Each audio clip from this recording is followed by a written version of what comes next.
कांग्रेस के नेता इस वक्त हमारे साथ हैं, उनसे भी ये सवाल जरूर पूछा जाऊंगा। नीरज जी, ये सवाल है, अब आलोक जी ने कहा कि प्रो इनकम्बेंसी का चुनाव है, उनका ये कहना है।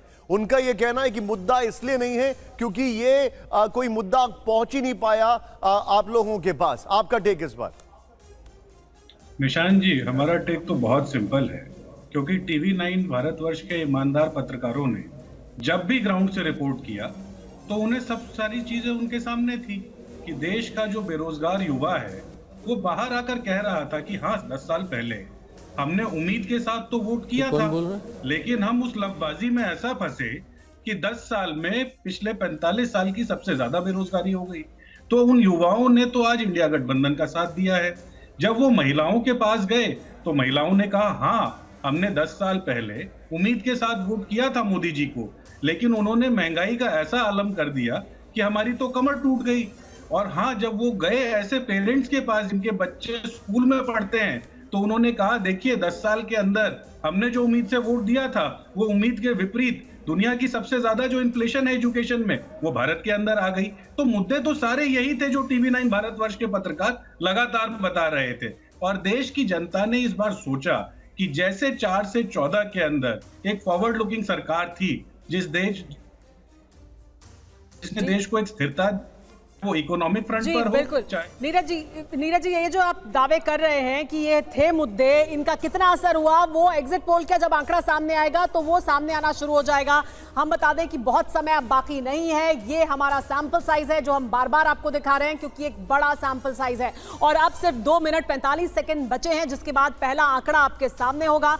लेकिन एग्जिट पोल हमने कैसे किया है ये भी जानना बहुत जरूरी है। टीवी9 पीपल्स इनसाइट पोलस्ट्रैट का ये सर्वे है। 1 करोड़ वोटर का ये सैंपल साइज है, यानी एक बहुत बड़ा सैंपल साइज है जो हमने लिया है। इतना बड़ा सैंपल साइज कहीं और आपको देखने को नहीं मिलेगा। IVR के जरिए लोगों की राय ली गई है। लोगों के डेटा बैंक से रैंडम नंबर पर कॉल किया गया है। रैंडम कॉलिंग के जरिए हमने कॉल किए हैं। लोकसभा की 543 सीट पर यह सर्वे किया गया।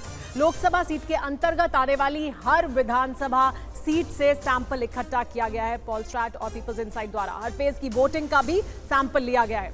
हर फेज में वोटिंग खत्म होने पर पूछा कि आपने किसको वोट दिया। मार्जिन ऑफ एरर भी आपको बता दें, यानी ये जो एग्जिट पोल है इसमें मार्जिन ऑफ एरर ±3% का है, 3% का है प्लस माइनस। ये हमारे जितने भी दर्शक हैं, मैं आपको कहूंगा कि बस अब से मुश्किल से 1.5-2 मिनट के अंदर हमारा पहला डेटा आपके सामने आने वाला है। ये जो स्क्रीन है इसको याद रखिए, left and right of the screen state wise हम आपको डेटा देंगे। टॉप पर अगर आप देखें तो वो पार्टीज वाइज ये मैं आपको दिखा रहा हूं, और यहां पर नीचे हमारा नंबर फ्लैश हो रहा है 0120490993। इस नंबर पर फोन करिए और पूछिए हमसे कि आपकी सीट के बारे में आपको क्या जानना है। हम तैयार हैं आपको बताने के लिए। बस अब से कुछ मिनटों के अंदर 1 करोड़ 1 मिनट 12 सेकंड, और यकीन मानिए क्योंकि वो गाइडलाइंस है उसके चलते थोड़ी देर पहले मैंने आपको दिखाया शिव और संदीप को उनके जो टैब्स हैं उनमें डेटा है। ऑलरेडी हम उसको बताने वाले हैं। हेमंत सर ने कहा कि ये डेटा बहुत लोगों को सरप्राइज करने वाला है। और ये देखिए 1 मिनट में एग्जिट पोल का पहला आंकड़ा, इस वक्त की बड़ी खबर। 1 मिनट में टीवी9 एग्जिट पोल का पहला रुझान, और 1 मिनट में एग्जिट पोल का जो पहला आंकड़ा आने वाला है वो कहां से आने वाला है। ये कॉलर जो है वो भी हमें फोन करते रहे। और ये देखिए, ये स्क्रीन को देखिए अब आप। लेकिन पहले मैं आपको बता दूं एक एक चीज। अब हमारा जो मेथोडोलॉजी है वो मैंने आपको बता दिया। 1 करोड़ का सैंपल साइज है, 30 सेकंड, और यहां पर ये काउंटडाउन शुरू हो चुका है। हर पार्टी ये जानना चाहेगी कि आखिर कौन आगे है कौन पीछे है। अपने अपने तर्क दिए जा रहे हैं। इंडिया अलायंस 295 प्लस आज खुलकर वो कह रहे हैं। एनडीए अभी भी कह रहा है कि 400 पार। लेकिन अब जो डेटा है वो क्या कह रहा है वो मैं आपको दिखाने वाला हूं। सीधे आइए, वो डेटा 2019 का डेटा नीचे चल रहा है आपके रेफरेंस के लिए।